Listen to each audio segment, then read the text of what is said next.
And with the recent closing of the GM plant here in Lordstown, it isn't affecting just the workers. It's affecting the students, the teachers, and even the administration here in the school district. It's tough for them. We're a small district. Lordstown Superintendent Harry Armstrong tells us the district has already seen a drop in enrollment.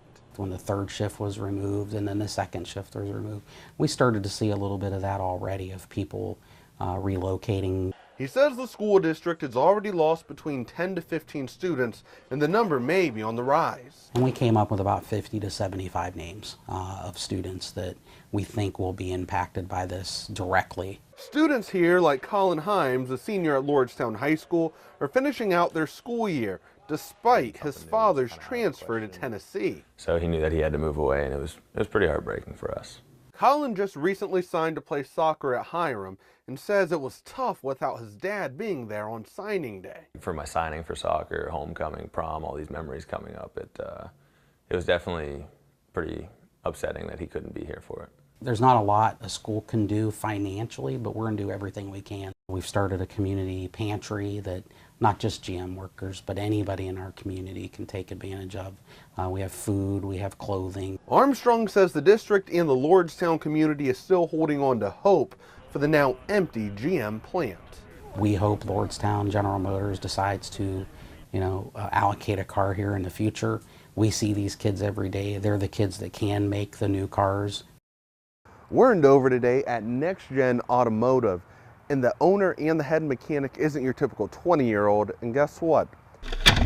She isn't your typical mechanic either. All right, as soon as I get this down, you want to start it up? Meet Mercedes Serpak. She isn't your typical 20-year-old lady. I'm a mechanic. I'm not very ladylike. She isn't just a mechanic. Go ahead and bump it. She's the head mechanic and the owner of Next Gen Automotive in Dover. But how'd she get here? It started with, I'd always been interested in this. I loved working on cars. I loved following my dad around. After putting in applications and being turned away from job after high school, Sadie had one option left. We decided, you know what, fine. We're going to go our own way and do this ourselves. And she did just that with the support of her family and her dad by her side. I encouraged her, and I just knew whatever she landed on, she was going to be successful. I've spent so long being told that this isn't something that isn't possible for me, and to finally be able to make it possible and show that it is possible and how hard I've worked for this, and to let people know that I can take care of them. And she has a message for young girls hoping one day to work in a man's world. Shake off the hate, keep your head up, and never let anybody tell you you can't do it. They'll always doubt you, but if you keep showing them that you got this, you'll win. You can have a bad day on a car, but at the end, when it starts up and it's purring like new, that's the satisfaction. That's what she really enjoys. Reporting in Dover, Beautiful. Jordan Miller. I want to be the next generation. Channel 3 News. We've been here 25 years and nothing like this has ever happened. It's a night that will be on Pam Gensel's mind for quite some time. No, it was really windy and you could hear it howling. In this video, you see Gensel letting her dog back inside the house. You see that big tree right there?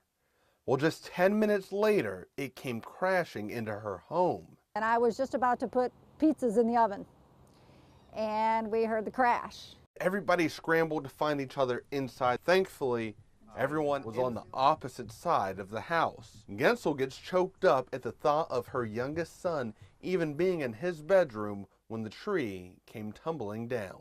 The tree would not have crushed him, but he would have been, there was just too much other debris in that.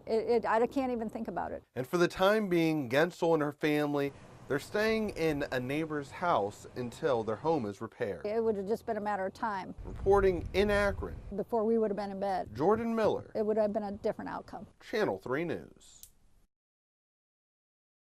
We turn our attention to a family from Alliance, Ohio that helps all the time. Over the last 9 years, they've provided nearly 1,000 sick kids a year a gift for the Valentine's Day holiday. And now people from around the country donate gifts to the Valentine Project. Channel 3's Jordan Miller has the story.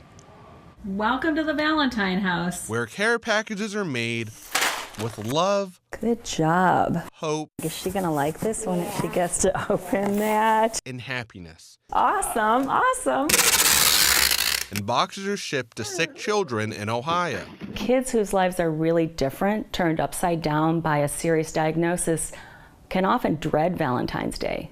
So in 2011, they found 88 children suffering from pediatric cancer, and they thought those kids could use a little extra love on Valentine's Day. We were in awe of what it actually meant, not just the kids, but their parents as well. And the small act of kindness became the Valentine Project. The Margitas went from sending 88 pillowcases full of Valentine's Day gifts to nearly 1,000 kids around the Buckeye State last year. We had decided to open this to children with chronic illnesses as well. They have a life sentence, okay? This disease will never go away for them. These are real packages for regular everyday kids. That's Sarah Taggart, and this is her 5-year-old daughter, Annie. Annie was born with osteogenesis imperfecta.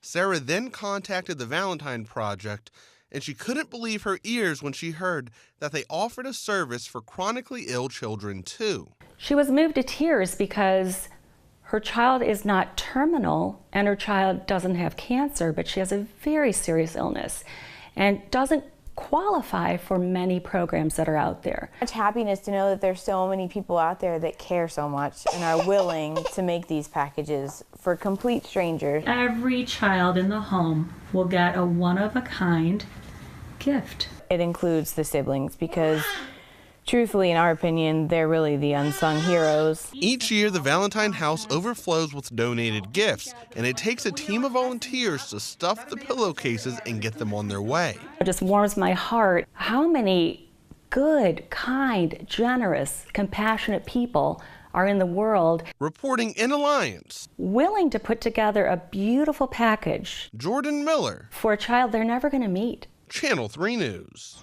Wow, we were all moved. If you'd like to donate, you can head over to our website, WKYC.com, for more information. Jordan Miller has the story. The holidays can be a tough time for some families, and those tough times may leave some kids without any Christmas gifts to open. But that's where Dante Gibbs steps in. Being here, we said, what can we do around the holidays to give hope, uplift spirits, and increase that family bonding? Dante and his team of volunteers spent Saturday morning wrapping gifts for a city dear to their hearts. We went shopping at Five Below, who is one of our partners. And we're here at Salvation Army, who allowed us to use the space. And we just have volunteers who are from the city, friends of the city, here together as family and friends, wrapping over 500 gifts. He says Dante's Gift Express was started when he saw a need in the community he's called home his whole life. Doing something like this is very important because this is where we're from.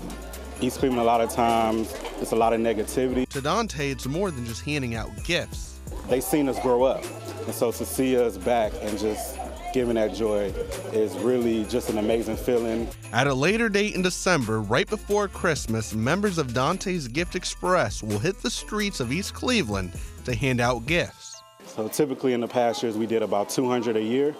And so this year we upped that to 500. I'm glad Dante is giving back to the community, definitely helping out. This was excellent. It touched my heart. The goal is larger than just a few small gifts. We want to get to a level where, we're able to give a single parent a car that needed, whether it's a single father or mother, give away a house. So these are things that we're looking towards doing in the future as we grow this program. Reporting in East Cleveland, Jordan Miller, Channel 3 News. Now time to rest those fingers. Yeah.